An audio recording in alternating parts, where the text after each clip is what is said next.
What's going on, guys? It's your boy Andy the Nomad, and today we are going to talk about basically there's men that are leaving America for Thailand, right? They're leaving America for Thailand, and for obvious reasons, right?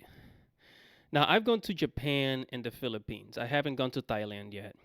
I've thought about it, but um, I don't think Thailand will be like the best place for me to live because I'm not much of a party animal. And in Thailand, Thailand is known for being like a party country.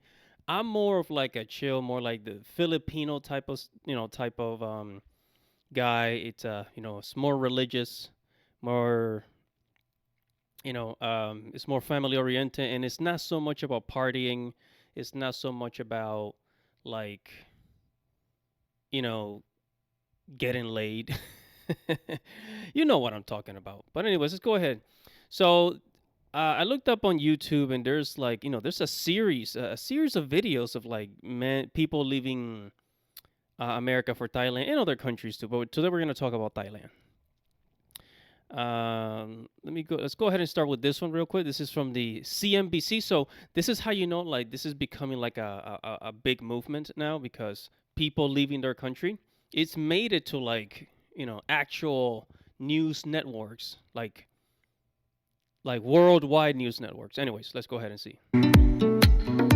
When I got to Bangkok for the first time, it just had that pulse. You've got this kind of street level city, which is your food vendors and your people running to work and taxis and motorbikes. There's a real energy on the street. And then there's also sort of this sky city that's happening in these skyscrapers that is fancy rooftop bars and restaurants, as well as interesting working spaces and malls. So you have the contrast of everything from the fancy Chanel store to the 20-cent pork on a stick skewer being grilled on the street. My name is Jesse Schoberg. I'm 41 years old, and I relocated to Bangkok, Thailand on about $8,000 a month. $8,000 a month. And in Thailand, you really only need like 2,000. People survive on less than $2,000 a month in Thailand. Bangkok, Thailand, the expensive city. And then if you go to like a much outside of the city, let's say like in Chiang Mai, where a lot of nomads like to go, you'll be paying you can live off of 1,000 a month.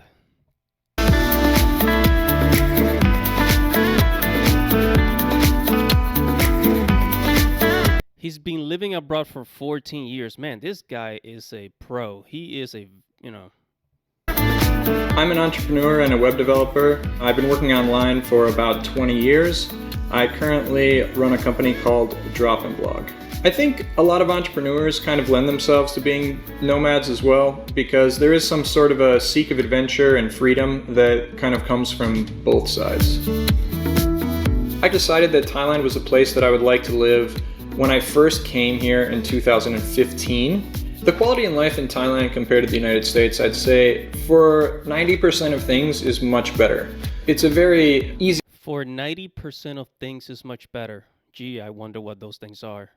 life compared to the US, as well as you're dealing with a bit of a currency arbitrage. The Thai people are much different than in the US. It's a much friendlier, more relaxed, and more inviting. It's generally a culture that is... See, that's the thing about like when you leave America, you escape from the intensity. You know what I mean? The intensity, because like America has become so hostile. Americans have become hostile to each other. So when you get out of America, especially with the politics, you leave a lot of those things outside, right? And again, and that's just I just wanted to show that bit from this video. Let's go ahead and see. Let's go ahead and see this guy. His name is he said looks inside a $544 a month apartment. This is in Bangkok, Thailand, same city, different guy. $500 a month. I mean, the average American makes about almost $2,000 per month. If you're making $15 an hour, that's about $2,000 a month after taxes.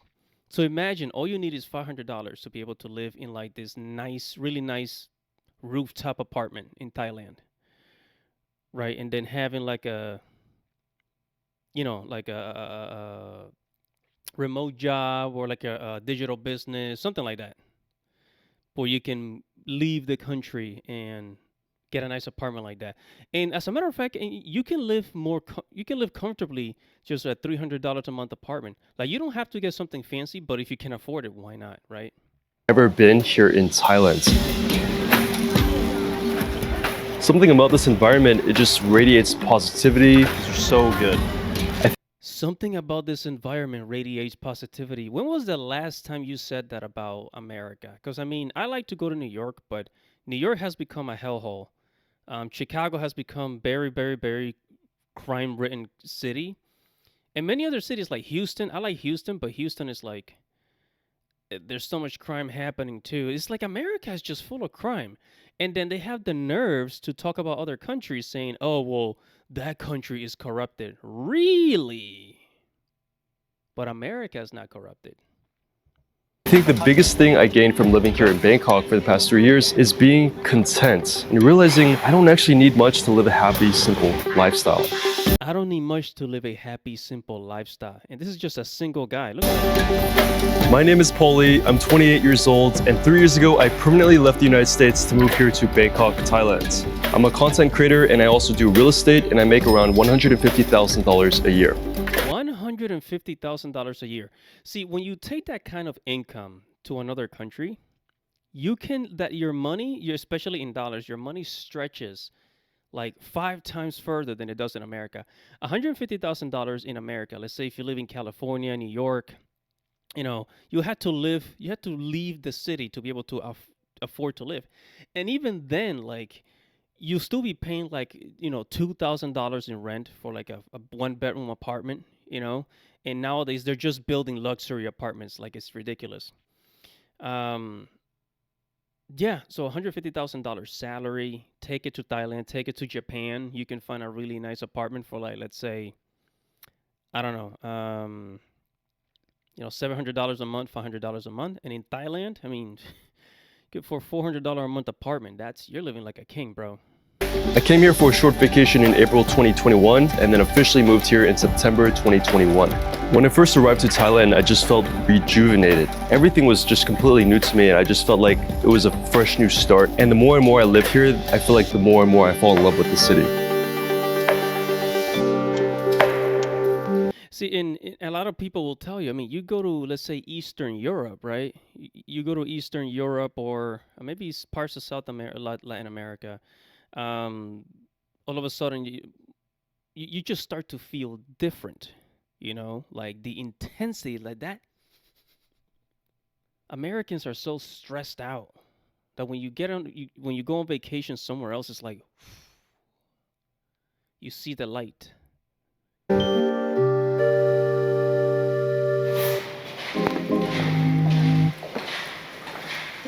I live in a 1-bedroom apartment that is 650 square feet. I pay 20,000 Thai baht, which is around 550 USD a month. I'm actually located right in Thong Lo, Bangkok, which is kind of like this chic, kind of fashionable area. Some people would consider it like the Soho of Bangkok. For Wi-Fi, I pay around $20 a month for 500 megabytes per second. For $20 a month Wi-Fi, wow. electricity, I pay around $80 a month, and for water, I pay around $3 a month. So right now, $520. So he's already at $640, $3 a month water. Electricity is actually not too cheap. It's typically the most expensive utility bill, but I have the ACs running all day because it's just super hot in Thailand. To move into my apartment, I had to pay 2 months rent deposit, which is around $1,100. So with the rent and the utilities, that's literally like $650 per month that he's spending. We haven't even added groceries, but I'm sure the groceries are probably just as affordable, maybe $200, $300 a month, something like that, right? Wow. Just imagine that you can literally live for less than 1,000 in Bangkok, Thailand. I grew up right in the middle of Georgia, a small city called Little baby. Macon, Georgia. I was just always raised up in a very small and poor environment, and I always just dreamed big and I wanted to move to the big city. So I worked very hard to try to do that, and eventually I was successful enough to actually move to New York City. When I was in New York City, I was grossing around $1 million and around $400,000 net profit. So I was doing quite successfully well, enough to retire my parents, and I had all the success from basically doing e-commerce online. I just found myself being very consumerist, very materialistic. I think the environment was just very individualistic, very doggish, and very hyper-aggressive. And I just quickly fell into a little bit of depression and just kind of purposeless. I needed to do a 180 change. Bangkok stood out to me because it seemed very metropolis, it seemed very fun, it seemed very, very affordable, and it just had a very good culture. And Nowadays, you don't really find a lot of fun cities in America, especially even after the pandemic. Like, after the pandemic, many, in other countries, the rest of the world seem to just go outside and enjoy life. In America, in places like America, first world countries, people don't leave their house. We don't make friends like before. Anyways, I'm gonna stop it right there. Just kind of wanted to show you that. And if you guys want to go watch the whole video, go and check it out at CNBC Make It. Again, this is like going global. So if you want to live abroad, if you want to live like in another country, you need to start planning like right now. Start making plans because like later on in the future, it's going to become so crowded. Like so many people are going to try to leave their own country that it's going to become almost impossible. But anyways, and then of course, there was this documentary on CNA Insider talking about the passport bros. It says, why these Asian Americans are seeking love in Asia, so the rise of passport bros. And we're going to start here about the whole tourism. And this is kind of like the dark side about men. They always target men, but because there's also women leaving America and their home in their first world countries to find husbands abroad. But nobody talks about that. We got to target the men. We're the real criminals. Anyways, let's go ahead and check this out. So I skipped over to this part where it says passport bros equals triple X tourism, let's just say. Here we go. สงครามเย็นเนี่ยแหละที่ทำให้เซ็กทัวริซึมค่อนข้างเฟื่อง It said the Cold War made X tourism flourish here in Thailand. ฟูนะครับยกตัวอย่างเช่นพัดพงพัทยาสิ่งเหล่านี้เนี่ยเติบโตขึ้นมาจาก Talking about Pattaya, Bangkok, it made it like because of the American soldiers, they made it like a triple X tourist spot.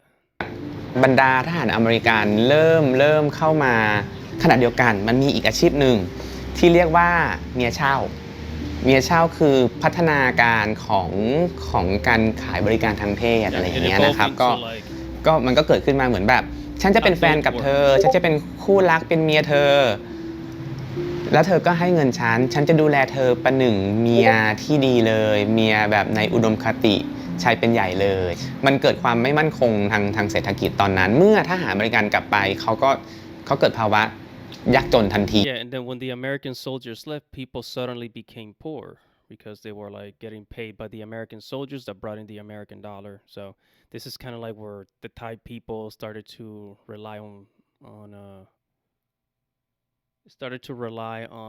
what you call it, on tourism a lot. เมื่อมีประเทศที่มีพลเมืองบางประเทศนี่ที่ค่อนข้างที่จะถูกมองว่ารวยกว่าไม่รวยกว่าแต่มาจากประเทศโลกที่1หรือประเทศที่พัฒนาแล้วเนี่ยมันจึงทำให้ในไทยในฟิลิปปินส์บ้างเนี่ยรู้สึกว่ามันพึ่งพาได้มันสามารถทำให้รวยได้มันเข้ากันได้ดีกับการเคลื่อนไหวหรือปรากฏการณ์นี้ครับ There are concerns that under the veneer of social media likes and hashtags, the passport bro is just the new name for a sex tourist. No, it's not. And this is the dark side I was talking about. Where like this is the dark side I was talking about where like because there's a lot of men doing this, they think that we're just there for the triple X, for the adult entertainment, right? But and those are the scumbags. And then the real men, the guys, the career men that they build their careers here in America and then they go overseas. Those are the men that looking for a wife, for real love. You know what I'm saying? So yeah, I'm gonna leave it there. You can also watch this documentary here at CNA Insider. It's the whole an entire documentary on the rise of the passport bros. And the thing is, a lot of countries they don't want their men leaving because if their men leave the country, especially the high earning men, then that hurts their economy and that hurts their workforce because if you have too many good performers in your country, you don't want them to leave. But the problem is that the problem then becomes uh if your country's not treating you well, if they're taxing the living crap out of you, but at the same time they don't want you to leave and they don't give you any benefits, they just want you as a slave, then what are you supposed to do? Uh, the best choice is to leave. And Americans haven't learned that, especially the liberals in America haven't learned that. All right, I'm gonna stop there. Whatever your thoughts are about Americans leaving to Thailand, make sure to comment below. Make sure to like this video, subscribe to the channel, hit the notification bell for future notifications. It's your boy Andy the Nomad. I'll see you guys in the next video. Godspeed. Na na na na na.